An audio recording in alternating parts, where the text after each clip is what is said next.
네, 오늘 하나님의 말씀은 기쁨에 관한 것인데요. 이어서 오늘의 기쁨에 관한 내용은 예수님의 부활 안에 있는 기쁨입니다. 여러분들 예수님의 부활이라고 하면 기쁜 소식이죠. 그 예수님의 부활 안에 있는 기쁨을 오늘 여러분들에게 함께 나누기를 원합니다. 지난주의 설교가 시편 128편 설교였습니다. 여러분들 기억하시길 바랍니다. 여호와를 경외하는 모든 사람들에게는, 그리고 그의 길을 가는 사람들에게는 하나님께서 그 사람의 인생의 모든 영역에서 복을 주시겠다라고 하는 것이 시편 128편이었습니다. 거기에서 경외라고 하는 단어가 헬라어 그대로 phobia, fear, 두려움이다, 경외심이 그런 것이다 말씀드렸습니다. 그 하나님을 경외하는, 두려워하는 마음이 있어야 우리가 하나님 앞에 서 있는 존재라는 것을 깨닫고, 그분이 얼마나 거룩하신 분인지를 깨달아야 우리의 죄가 드러나며, 그래야 우리의 구원자이신 예수님께로 우리가 가기를 원하기 때문에, 그리고 가고 기쁨을 얻을 수 있다라는 것이 지난주 설교였다면, 오늘 이 여자들이 느꼈던 이 두려움은 조금 다른 두려움입니다. 어떤 두려움일까요? 이 두려움은 하나님에 대한 두려움이 아니라 심판에 대한 두려움입니다. 죽음에 대한 두려움. 죽음은 두려운 것입니다. 여러분들 죽은 사람 보신 적 있는지 모르겠지만 제 경험상 너무 두렵더라고요. 죽은 사람을 본다는 것이. 그럼 그 두려움이라는 것이 왜 있는가? 이 죽음이라는 것에 대한 두려움이 왜 있는가 하면, 죽음이라는 것 자체와 그 죽음의 능력과 그 후에 있을 심판 때문에 두려운 것입니다. 그것에 대해서 오늘 함께 얘기를 나눌 것입니다. 마태복음 28장 1절부터 15절까지 쭉 얘기 나갈 것인데, 오늘 주제 구절이 8절이라고 볼 수 있습니다. 그 여자들이 무서움과 큰 두려움으로 무덤을 빨리 떠났다라고 되어 있습니다. 제가 10년도 더 됐어요. 10년도 더 됐는데 어떤 목사님이 설교를 이 구절로 하셨는데 그게 아직도 기억이 나요. 이게 왜 저한테는 이렇게 기억이 나는지 좀 이따 설명을 드리겠는데요. 그분이 설교하셨던 내용이 바로 이 구절인데, 무서움과 큰 기쁨이라고 되어 있죠, 성경에. 그런데 포인트가 뭐였냐면은, 큰 무서움과 큰 기쁨이 아니라 무서움과 큰 기쁨이라고 써 있다는 거예요. 그리고 무서움과 기쁨도 아니고 무서움과 큰 기쁨이라는 거예요. 하나는 크다라고 써 있지 않고 하나는 크다라고 써 있는 것입니다. 자, 이게 여러분들에게는 어떻게 이 디테일한 부분, 그것이 여러분들에게 와닿는지는 제가 잘 모르겠어요. 근데 제가 그때 신학생이었었는데 그 설교를 듣고, 이렇게 성경을 자세히 한 단어라도 관심 있게 보는 것이 하나님의 백성이 할 일이구나 라는 것을 깨닫게 됐습니다. 예수님께서 바리새인들에게 무슨 말을 하셨냐면은, 진실로 너에게 이르노니 천지가 없어지기 전에는 율법의 1.1획도 결코 없어지지 아니하고 다 이루리라, 이 말씀하셨어요. 이 1.1획이라는 게 무엇이냐 하면은, 히브리어 단어에 아주 조그만한 이렇게 점 같은 게 있어요. 그 알파벳 중에. 그 점을 찍으면은 다른 단어가 돼요. 우리의 싸움은 무엇이냐면은, 성경을 얼마나 정확하게 해석하고 내가 그대로 살려고 하는 마음이 있느냐가 신앙 싸움이라고 생각합니다. 왜냐하면 저와 여러분들은 주관적인 사람이어서 내 상황에 성경을 맞춥니다. 그래서 그 의미도 바꾸게 돼요. 그리고 그렇게 나중에는 그런 사람들이 모이게 되면 성경도 바꿉니다. 그렇게 가는 거예요. 그래서 이 성경을 얼마나 객관적으로 해석하는 것이 얼마나 중요한 것인지 저는 그 설교를 통해서 깨닫게 됐어요. 그래서 아직도 기억이 나는 거예요, 그게. 그분이 어떤 설교를 이 구절을 통해서 하셨는지는 잘 기억이 안 나요, 사실은.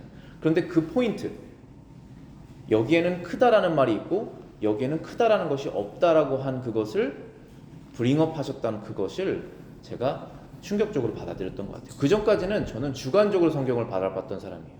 내가 필요한 말씀은 이거고 이것은 지금 나에게 필요 없고 이런 식으로. 그런데 그게 아니었던 것입니다. 하나님께서 말씀하신 것을 얼마나 객관적으로 해석하고 내 인생에 적용하는 것이 그게 바로 신앙생활이구나. 하나님은 변함이 없으시구나. 그런 게 깨달았던 그런 시간이었습니다. 자, 그러면은 여러분들은 왜 이렇게 하나님께서 우리에게 알려주셨다고 생각하십니까? 그 여자들이 무서움과 큰 기쁨이 있었다. 왜 무서움이 조금 있었고 기쁨은 컸다라고 했는지, 그 무서움은 무엇이고 기쁨은 무엇인지에 대해서 우리가 함께 말씀을 나누겠습니다. 지금 마태복음 28장 1절에 보시면은 안식일이 다하여 가고 안식 후 첫날이 되려는 미명에 막달라 마리아와 다른 마리아가 무덤을 보려고 왔다라고 되어 있습니다. 지금 이 아침은 똑같은 아침이에요. 똑같이 해가 뜨고 똑같이 새벽이 오고 똑같은 아침입니다. 그래서 이 여자들은 비록 예수님의 무덤에 달려가고 있지만 지금 이 날이 얼마나 대단한 날인지는 모르는 상태예요. 근데 얼마나 대단한 날일까요, 이 날이? 이게 말하자면 세상이 거꾸로 된 날이에요. upside down 된 날입니다. 무슨 날이냐? 사람이 죽음을 이긴 날이에요. 사람으로 태어나신 하나님의 아들이 사람을 대신해서 죽음을 이기신 날입니다. 그 날인지를 이 여자들이 몰랐죠. 그래서 그 무덤으로 달려갔습니다. 왜 예수님께서 이 땅에 오셨는지 우리가 한번 생각을 해보겠습니다. 예수님께서 이 땅에 오신 이유가 뭘까요? 여러 가지 이유로 설명을 할 수가 있습니다. 그런데 주보에 적혀있는 히브리서 2장 14절부터 15절에 보시면은 종된 사람들을 놓아주려고 오셨다고 써 있습니다. 제가 읽어보겠습니다. 자녀들은 혈과 육에 속하였음에. 자, 이게 무슨 뜻입니까? 저와 여러분들은 이 혈, 피, 그 다음에 살을 가지고 있다는 뜻이죠. 그게 사람이라는 뜻이에요. 자녀들은 혈과 육에 속하였음에 그도 또한 같은 모양으로 혈과 육을 함께 지니심은, 여기서 말하는 그는 누굽니까? 예수님이시잖아요. 예수님도 하나님의 아들이시지만 예수님도 사람의 모습을 가지고 오셨어야만 했다. 왜냐하면 하나님의 자녀들이 혈과 육을 갖고 있기 때문에. 그 뜻입니다. 오셔서 죽음을 통하여 죽음의 세력을 잡은 자 곧 마귀를 멸하셨다. 자, 여기서 죽음을 통하여 죽음의 세력을 잡은 자 마귀를 멸하셨다고 그랬습니다. 예수님께서 지금 오신 이유가 지금 뭐라고 하신 거예요? 그러면 마귀를 멸하시기 위해서 오셨다는 것입니다. 여러분들 마귀가 존재한다는 걸 믿으십니까? 마귀는 존재하고 지금도 할 수만 있으면 하나님의 백성들을 넘어뜨리기 위해서 부단히 일을 하는 존재입니다. 성도가 한 명이 생겼으면 성도를 무너뜨리려고 하고, 믿음의 씨앗이 생겼으면 믿음의 씨앗을 빼앗으려고 하고, 여러 가지 방법을 통해서 교회가 하나 생겼으면 교회를 무너뜨리려고 하고, 목회자가 한 명이 생겼으면 목회자 가정을 무너뜨리려고 하고, 그 일을 늘 하는 존재죠. 그런데 이 마귀가 뭐를 갖고 있냐라고 하면 죽음의 세력을 갖고 있다라고 되어 있습니다. Power of Death예요. 죽음이 굉장히 강력한 힘을 갖고 있습니다. 어떻게 강력한 힘을 갖고 있습니까? 아무도 죽음을 이길 수가 없어요. 내가 돈이 많습니다. 돈을 내겠습니다. 죽음을 이길 수 있습니까? 없죠. 내가 공부를 많이 해봤습니다. 공식을 만들었는데 죽음을 이길 수 있습니까? 없습니다. 죽음에는 힘이 있어요. 근데 그 죽음의 힘을 갖고 있는 자가 누구냐 하면 마귀죠. 마귀라는 거예요. 근데 그 마귀를 이기는 방법은 뭐냐? 아이러니하게도 죽음이라는 거예요. 보시겠습니다. 죽음을 통하여 죽음의 세력을 이긴다 라고 했죠. 이 죽음은 뭡니까? 예수님께서 십자가에서 죽으시는 그 죽음을 통해서 이기신다는 것입니다. 몸과 혈을 가지고 오셔서 누구를 구원하시기 위해서 오셨습니까? 예수님 자신을 위해서 구원하시기 위해서 오셨습니까? 구원이 필요 없으신 분이세요. 그분은 하나님의 자녀들, 여러분들 하나님의 자녀 맞으십니까? 하나님의 자녀들을 구원하시기로 오신 거예요. 자, 그러면은 15절 보시겠습니다. 죽기를 무서워함으로 한평생 매여 종노릇 하는 모든 자들을 놓아주려 오신 것입니다. 이게 목적이에요. 자, 저와 여러분들은 하나님의 자녀이기 때문에 이제는 죽기를 무서워하여 한평생 종노릇하는 자가 되면 안 되죠. 거기에서 노임을 받았습니다. 우리가 죽기를 두려워하여서 한평생 종노릇하는 모습이 무엇인지 이제 좀 이따가 성경을 통해서 더 발견하게 될 것인데요. 가장 쉽게 생각하시면은 내가 지금 이 일을, 어떤 일이든지 간에 이 일을 해야 되는 목적이 하나님과 관계가 없으면 두려워해서 하시는 거예요. 그런데 결국은 그 두려워하는 것이 죽을까 봐 하는 것입니다. 여러분들 가만히 한번 생각해 보세요. 안 하면 안 돼. 결국엔 그 끝엔 죽음이 있습니다. 에듀케이션, 교육, 직장 다 마찬가지예요. 그런데 이 죽음을 무서워하는 자들을 놓아주기 위해서 예수님께서 오셨다. 그런데 그것을 이기신 날입니다. 근데 이 여자들은 아직은 몰라요. 그래서 모르는 상태로 간 겁니다. 자, 여기 에베소서 2장 2절부터 3절도 제가 읽어보겠습니다. 1절부터 그는 허물과 죄로 죽었던 너희를 살리셨도다. 그때에 너희는 그 가운데서 행하여 이 세상 풍조를 따르고 공중의 권세 잡은 자를 따랐으니 곧 지금 불순종의 아들들 가운데서 역사하는 영이라. 전에는 우리도 다 그 가운데서 우리의 육체의 욕심을 따라 지내며 육체와 마음에 원하는 것을 하여 다른 이들과 같이 본질상 진노의 자녀였다. 우리가 구원을 받기 전에는 세상 풍조를 따르고 공중 권세, 그러니까 이 세상의 권세 잡은 자인 마귀를 따라서 살았더니 그때는 우리가 사람들 가운데 다 그러한 무리 가운데 휩쓸려서 살았는데 그 사는 방식은 육체의 욕심을 따라서 내가 마음에 원하는 대로 살았다 이런 것입니다. 그러면 그것은 뭐냐? 본질상 진노의 자녀다. 여기서 본질상 진노의 자녀, 그 말이 무슨 뜻이냐면은 by nature, 그 사람 자체가 그런 뜻이잖아요. 태어나면서부터 원래부터 by nature 진노의 자녀다. 그러한 상태였었던 우리를 구원하시기 위해서 예수님께서 오셨고, 구원하는 방법이 다른 게 없습니다. 오직 유일한 방법이에요. 이것은 죽으셨어야 되는 거예요. 그래서 살아나시고 알려줘야 됩니다. 알려줘서 그것을 믿는 자들이 이제는 여기서부터 나오는 것입니다. 어디서부터 나옵니까? 죽음을 두려워해서 종노릇했던 우리의 모습, 그 종노릇했던 모습은 무엇입니까? 우리가 실제로 종처럼 막 묶여 사는 건 아니잖아요. 그 모습이 지금 에베소서에 나와 있잖아요. 세상 풍조를 따라서 육체의 욕심을 따라서 사는 그 육체의 욕심, 내가 원하는 것을 절대로 포기할 수 없는 종된 상태에서 끄집어내신다는 것입니다. 그게 예수님께서 오신 이유예요. 그 날이 이제 이 날입니다. 그것이 해결된 날이에요. 죽음의 권세 잡은 자의 그 죽음의 힘을 무너뜨리신 날입니다. 바로 이 날이에요. 그런데 이 여자들이 아직은 몰라요. 그리고 이제 갑니다. 2절 한번 보시겠습니다. 큰 지진이 나며 주의 천사가 하늘로서 내려와 돌을 굴려내고 그 위에 앉았는데 그 형상이 번개 같고 그 옷은 눈같이 희건을 수직하던 자들이 저를 무서워하며 떨며 죽은 사람과 같이 되었더라. 자, 지금 두려움이라는 단어가 또 나왔습니다. 무서워하면서 떨더라. 지금 누가 떨고 있습니까? 여기에서 제 성경에는 수직하는 자라고 되어 있는데 문지기들이잖아요. 어디 문을 지키고 있습니까? 지금 무덤 문을 지키고 있어요. 죽은 사람 무덤을 왜 지킵니까? 왜 지킬까요? 죽은 사람 무덤을. 시체를 훔쳐갔거나 무슨 일이 날까봐, 없어질까봐 그런 거 아니겠어요? 근데 이 사람들 지금 예수님께서 살아나오셨으면 좋겠다라고 바라는 사람들이었을까요? 전혀 아니죠.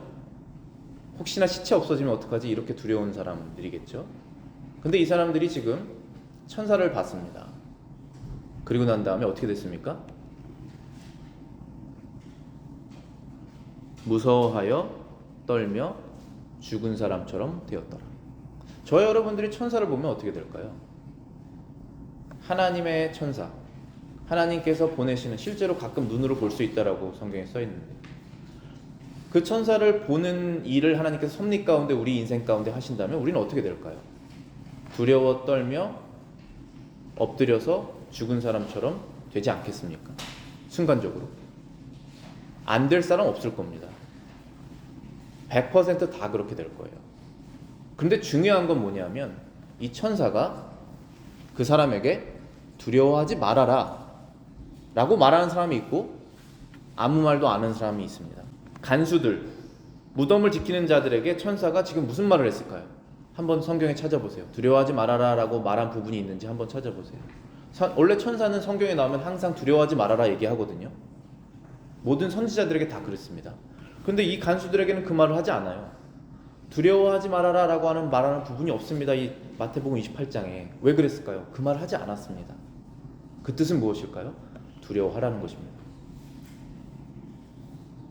천사는 누군가에게 구원을 줄 수가 없는 자예요. 천사는 하나님의 종입니다. 하나님의 백성들을 섬기는 서번트예요. 그래서 누군가에게 너는 두려워해라, 너는 두려워하지 말아라 라고 구원의 확신의 여부를 줄 수가 없어요. 오직 그 확신은 하나님께서 지식을 주셔서 이 사람은 내 백성이니 두려워하지 말아야 된다. 그런데 내 백성이 떨고 있으니 두려워하지 말라라고 너 천사에 대신 말해줘라 라는 그 명령을 받으면 천사는 두려워하지 마십시오 라고 말할 겁니다. 그런데 이 간수들은 하나님과 아무런 관계가 없고 십자가에서 죽으신 예수님과 아무런 관계가 없는 사람들입니다. 그럼 이들은 뭘 해야 될까요? 두려워하는 상태에 남아있어야 되는 거예요. 이들이 뭘 두려워할까요? 갑자기 번쩍 빛나는 천사의 모습을 보고 두려워했을까요? 당연히 두려워했겠죠. 그런데 근본적으로 이 사람들 마음속 깊은 곳에, 우리 사람 마음속 깊은 곳에 있는 두려움이라는 것은 바로 죽음에 관한 두려움입니다. 죽음의 힘에 관한 두려움이에요. 죽음 뒤에 있을 심판에 관한 두려움입니다. 저 여러분들이 죽음에 대한 심판의 두려움이 전혀 없다면 아무런 생각이 없이 사는 사람들입니다. 그런데 이 사람들은 두려워했어요. 최소한 정신병자는 아니에요. 죽음과 그 심판을 두려워하는 사람들입니다. 앞으로 얼마나 이 세상이 혼란스럽고 정말 이상하게 될지는 알 수가 없어요. 죽음을 정말 무서워하지 않는 세상이 될까요? 그렇게 되는 것 같아요. 두려움이라는 게 없어집니다.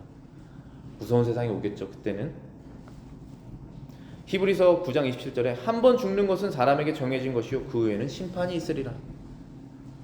그 지존자, 세상을 창조하신, 그 도덕법을 창조하신 그 하나님의 심판이 있을 것이다 라고 말씀하시는 것입니다.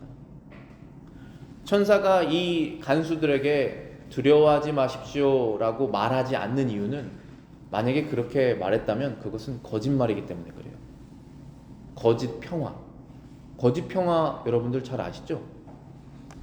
지금 우리나라가 북한과 70년 동안 정전해가지고 총을 겨누고 있는데 내일부터는 우린 평화입니다 하면 평화가 찾아오겠습니까? 우리 자녀들 이제 군대 보내지 맙시다. 총 다 거둡시다. 그러면 평화 찾아올까요? 우리 내일부터 평화롭게 삽시다. 서로 나누면서 싸우지 말고. 그럼 평화가 찾아옵니까? 거짓 평화잖아요. 그렇게 되지 않아요. 천사는 거짓 평화를 말해줄 수가 없는 거예요. 하나님의 말씀을 그대로 전하는 겁니다. 그게 하나님의 종이에요. 그 권위를 넘어서면 안 됩니다. 그런데 천사가 두려워하지 마십시오. 사망을 두려워하지 마십시오. 사망 뒤에 있을 심판도 두려워하지 마십시오 라고 말하는 사람들이 있어요. 말해준 사람들이. 그 사람들이 바로 이 여자들이에요. 한번 보겠습니다. 5절에 천사가 여자들에게 일러 가로되 너희는 무서워 말라. 분명히 말하죠. 다른 말을 했어요. 지금 무서워 말라. 십자가에 못 박힌 예수를 너희가 찾는 줄을 내가 아노라.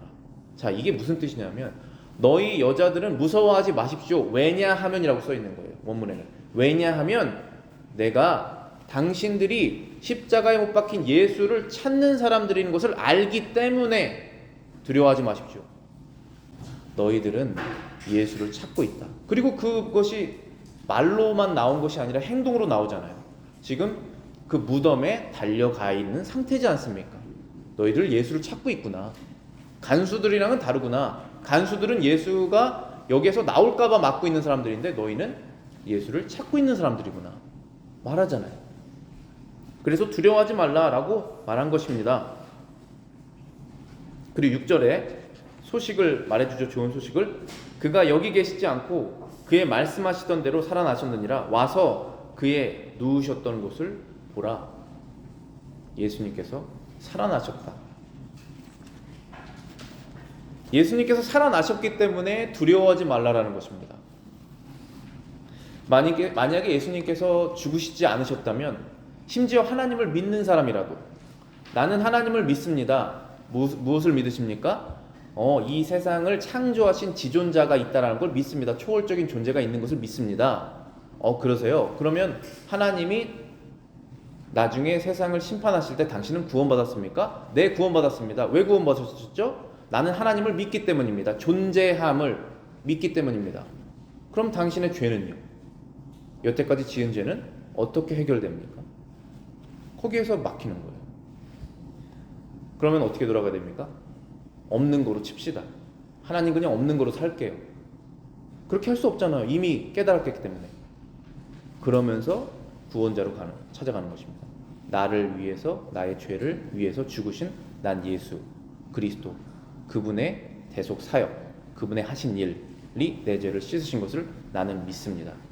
그 믿음으로 나는 하나님의 나라에 들어간다는 것을 압니다 라고 고백하는 것입니다. 그게 구원이에요. 그게 성경의 약속입니다. 그 예수님께서 죽으셨고 부활하셨기 때문에 예수를 찾는 너희들, 이제 죄가 해결됐으니 두려워하지 말아라 라고 말한 것입니다. 죽음 뒤에는 심판이 있지만 이 여자들에게는 이제 없게 된 것입니다. 그래서 두려워하지 말아라 라고 말씀하신 거예요. 그리고 이 사실을 너희만 알고 있지 말고 두려워서 세상에 종되어 있는 사람들에게 빨리 알려라, 그 얘기를 하신 거예요.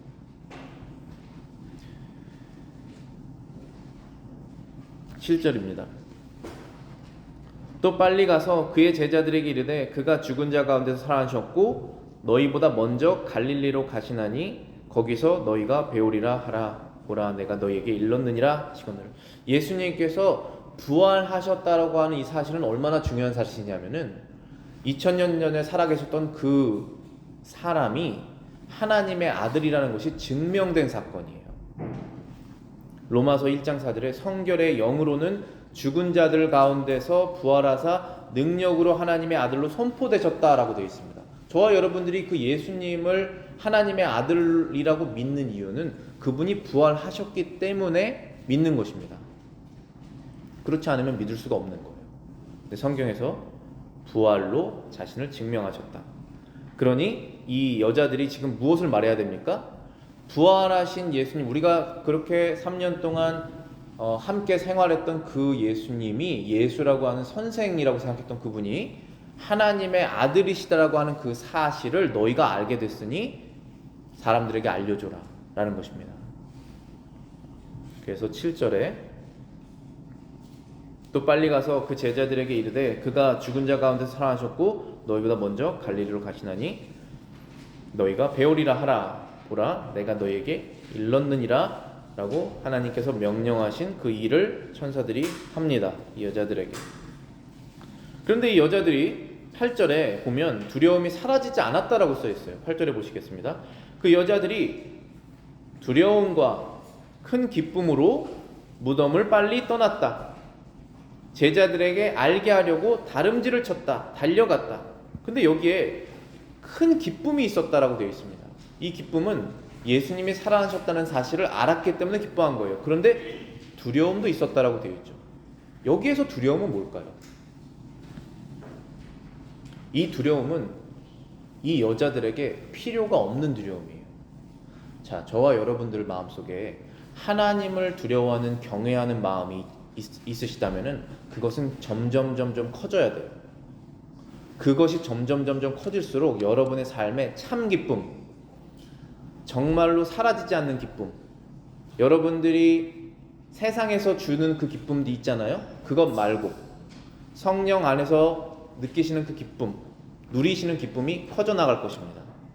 어떻게 커져나갑니까? 하나님을 경외하는 경외함이 커져나갈수록. 이 경외함은 나의 인생 전체를 주관하는 경외함이에요. 그렇죠. 이 경외함 때문에 우리는 모든 행동과 생각과 말과 모든 것을 결정합니다. 그렇잖아요. 인생을 계획하잖아요. 이 경험 때문에. 그런데 반대, 두려움이 있어요. 이 두려움은 하나님 경외하는 두려움하고는 상관없는 두려움입니다. 이 두려움은 세상에 대한 두려움이에요. 그리고 결과적으로는 죽음에 대한 두려움입니다. 그리고 죽음 후에 있을 심판에 대한 두려움이에요. 그런데 예수 그리스도의 제자라면, 하나님의 자녀라면 이 두려움이 필요가 있습니까? 필요가 있습니까? 없습니까? 필요가 없죠. 이건 없어져야 돼요. 근데 어떻게 없어집니까? 필요가 없다라는 것을 아셔야지 없어져요. 그리고 그것을 믿음으로 받아들이셔야 돼요.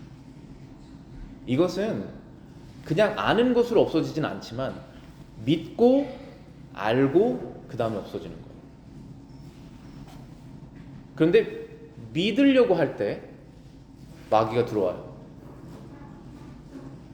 믿지 못하게 두려움을 심어줍니다. 그러면 어떻게 됩니까? 다시 종이 돼요.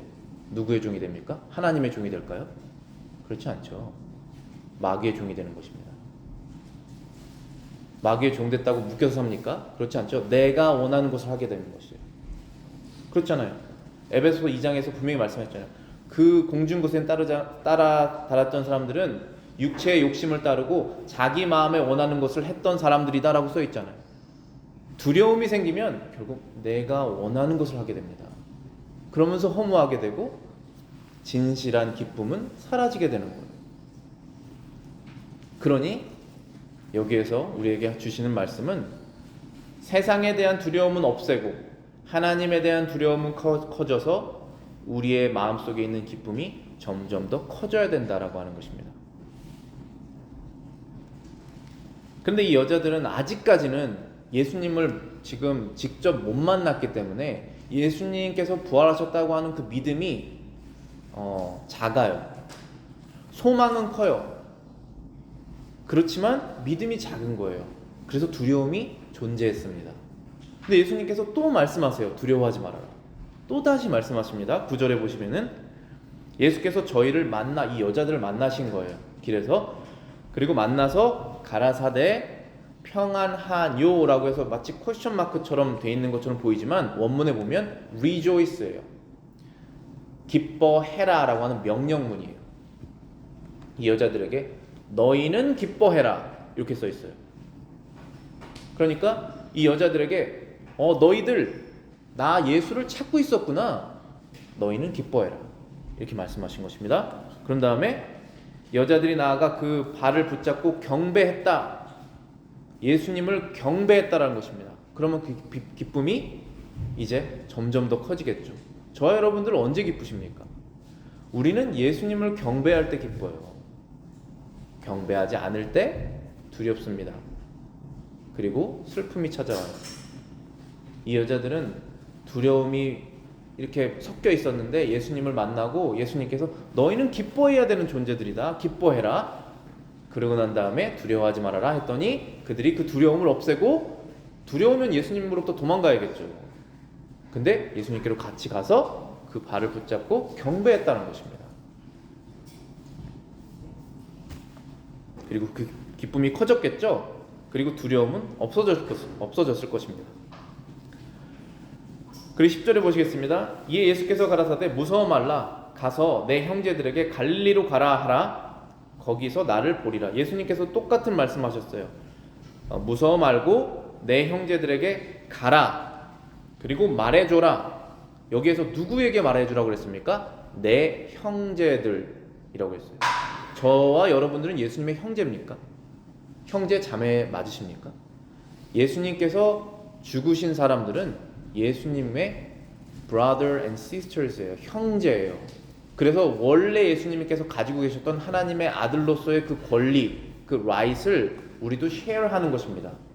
마치 입양된 것처럼 형제가 된 거예요. 그래서 그 제자들, 예수님의 제자들을 형제라고 예수님께서 말씀하시면서 빨리 가서 알려주라 그런 거예요. 뭘 알려주라 했냐면은 예수님께서 부활하신 사실을. 왜 알려줍니까? 그렇지 않으면 두려워서 평생 종된 삶을 살 것이기 때문에 이거예요. 실제로 그렇게 살고 있었습니다. 어디에 살고 있었습니까? 방에서 문 잠그고 나도 죽을까 봐. 예수의 제자는 다 죽을 상황이잖아요. 예수 지금 내 마스터가 죽었는데 그 따라다니면서 안 죽겠습니까? 그랬더니 지금 문에 들어박혀서 죽을까 봐 벌벌 떨고 있는 상태예요. 그러니 빨리 가서 알려줘라. 죽음, 너희들이 지금 두려워하는 그 죽음 두려워할 필요 없다. 내가 이겼다라고 알려주시는 거예요.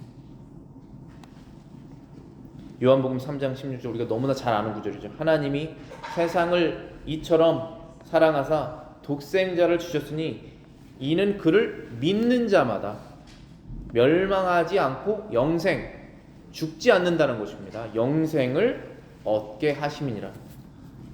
그 사실을 알려주려고 가라라고 하는 것입니다. 9절에 이 여자들이 영생을 지금 얻었는지 어떻게 알 수 있습니까? 이 여자들은 예수님을 찾았고 그리고 예수님을 만났잖아요. 그리고 예수님을 만난 사람은 어떻게 하게 됩니까? 둘 중에 하나예요. 예수님을 만난 사람은 도망가든지 아니면 경배하든지 둘 중에 하나입니다. 경배했습니다. 이들은 영생을 얻은 사람들이에요.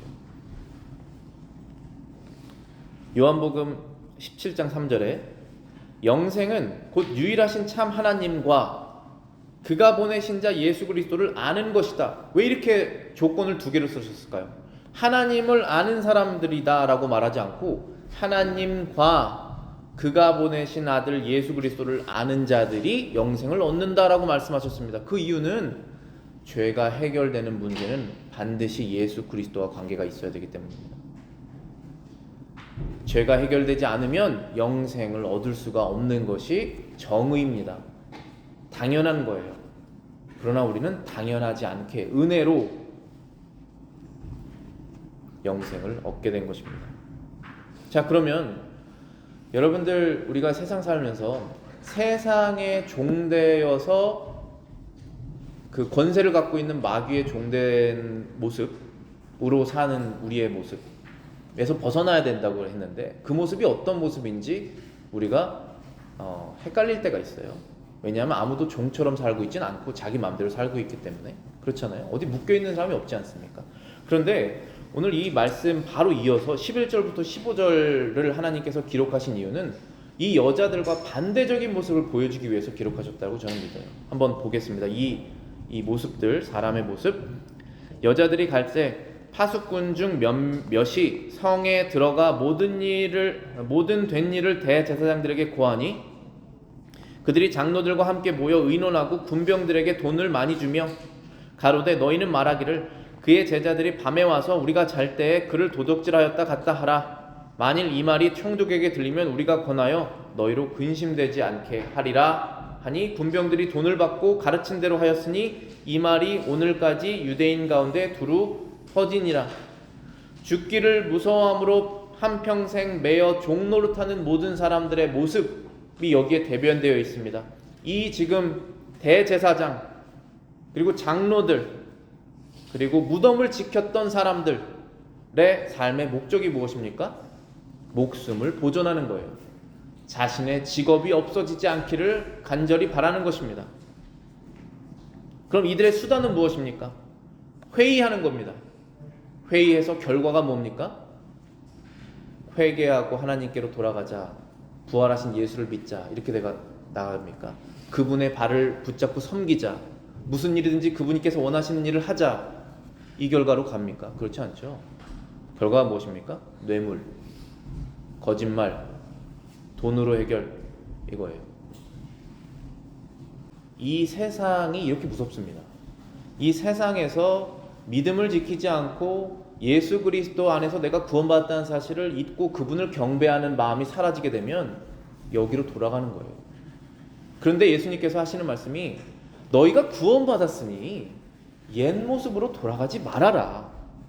그 얘기를 왜 하십니까? 우리는 가만히 두면 돌아가는 사람들이기 때문에 그렇다는 거예요. 돌아가지 않으셔야 돼요. 돌아갈 필요가 없어요. 근데 그 필요가 없다는 사실을 믿고 먼저 믿으셔야 돼요. 믿고 그 다음에 이성적으로 생각하셔야 돼요. 논리적으로 왜 필요가 없는지 믿음 안에서 생각하셔야 돼요. 그러고 난 다음에 결정하시는 것입니다. 우리의 이 말 그리고 논리력, 이해 이런 것을 왜 주셨냐 하면 우리가 이것을 이해하라는 거예요. 그런데 이해력이 있어서 이해하는 것이 아닙니다. 먼저 믿고 그 다음에 이해가 되는 거예요. 근데 이 믿음에 관한 부분은 선물이라고 분명히 말씀하셨죠. 에베소서에서 이것은 하나님이 너희들에게 준 선물이다. 그래서 하나님의 영광을 드러내는 것이다. 고린도전서 10장 31절 33절에 이렇게 써있습니다. 그런즉 너희가 먹든지 마시든지 무엇을 하든지 다 하나님의 영광을 위하여 하라. 유대인에게나 헬라인에게나 하나님의 교회에나 거치는 자가 되지 말고 나와 같이 모든 일에 모든 사람을 기쁘게 하여 자신의 유익을 구하지 아니하고 많은 사람의 유익을 구하여 그들로 구원을 받게 하라. 31절에 너희가 무슨 일을 하든 하나님의 영광을 위해서 이 삶을 살아라 라고 말씀하시면서 그 영광을 위해서 사는 것이 무엇인지 알려주시는 것입니다. 그 방법이 뇌물과 거짓말과 그런 회의가 아니고 교회에 거치는 자가 되지 않는 것이다. 모든 사람을 기쁘게 하는 것이고 자신의 유익을 구하지 않는 것이다. 그리고 많은 사람들의 유익을 구하여, 여기에서 말하는 유익이 뭘까요? 구원과 관련되지 않으면 유익이 아닙니다. 그들의 구원을 받게 하라. 여러분들이 가지고 있는 모든 달란트들, 물질적인 것은 우리가 베풀어서 유익을 줄 수 있어요. 그렇지 않습니까? 여러분들 집을 팔아서 가지고 있는 재산을 팔아서 가난한 사람 줄 수 있지 않습니까? 그런데 그것이 그들의 영혼의 구원과 관계가 없다면 얼마나 허무합니까? 구원, 하나님의 영광, 그분의 교회에 거치지 않고 오히려 반대적으로 협력해서 성장하게 하는 그 일을 위해서 살아라 라고 말씀하시는 거였잖아요. 결론적으로 보시면은 예수님께서 부활하셨다는 사실은 우리의 삶 전체를 업사이드 다운 시키는 사건이에요. 그 부활을 알게 되면서 구원을 얻는 것입니다. 우리가 내가 살아가는 이유가 바뀌어버리는 거예요. 내가 두려워했던 것이 사라지는 것입니다. 사라지는 과정 중에 있는 것이에요. 사라져야 되는 이유를 깨닫게 된 것입니다. 그러면서 바울은 이렇게 말하죠. 고린도전서 15장 55절부터 58절에 사망아 너의 승리가 어디 있느냐? 사망아 내가 쏘는 것이 어디 있느냐? 자, 여기에서 쏘는 것이라는 것은 사람을 쏴서 죽이는 총처럼 무기라는 뜻이에요. 사망아 너의 쏘는 것이 어디 있느냐? 사망이 쏘는 것은 죄요. 죄의 권능은 율법이다. 자, 이게 무슨 뜻이냐면 사망이 힘이 있는데 사망이 무기가 있기 때문에 힘이 있는 것이에요. 사망의 무기는 뭐냐면 죄예요. 근데 죄의 힘은 율법입니다. 무슨 뜻이냐면 마귀가 찾아와서 우리에게 두려움을 주는 것은 너 죄 짓지 않았느냐 이겁니다. 너 죄 짓지 않았느냐? 그럼 우린 두려움을 느끼죠. 그래서 마귀의 종이 되는 거예요. 아이러니하게도 예수님 모르기 전까지는. 57절입니다. 우리 예수 그리스도로 말미암아 우리에게 승리를 주시는 하나님께 우리는 감사하노니 왜냐하면 그분이 우리에게 승리를 주셨기 때문에 그런 것입니다. 이 죄를 이기는 율법의 심판을 이길 수 있는 힘을 주신 것입니다. 그분의 죽음으로써. 그래서 58절에 그러므로 내 사랑하는 형제들아 견실하며 흔들리지 말고 항상 주의 일에 더욱 힘쓰는 자들이 되라. 이는 너희 수고가 주 안에서 헛되지 않은 줄 알미니라. 우리가 인생을 살아가면서 예수 그리스도의 부활을 우리가 생각하지 않고 주의 일에 힘쓸 수 없습니다. 예수 그리스도의 부활을 우리가 깨닫지 않고 그 의미가 무엇인지 내 삶에 적용하지 않고 내가 주님의 뜻대로 살 수 없어요. 자기 원하는 대로 살 수밖에 없습니다.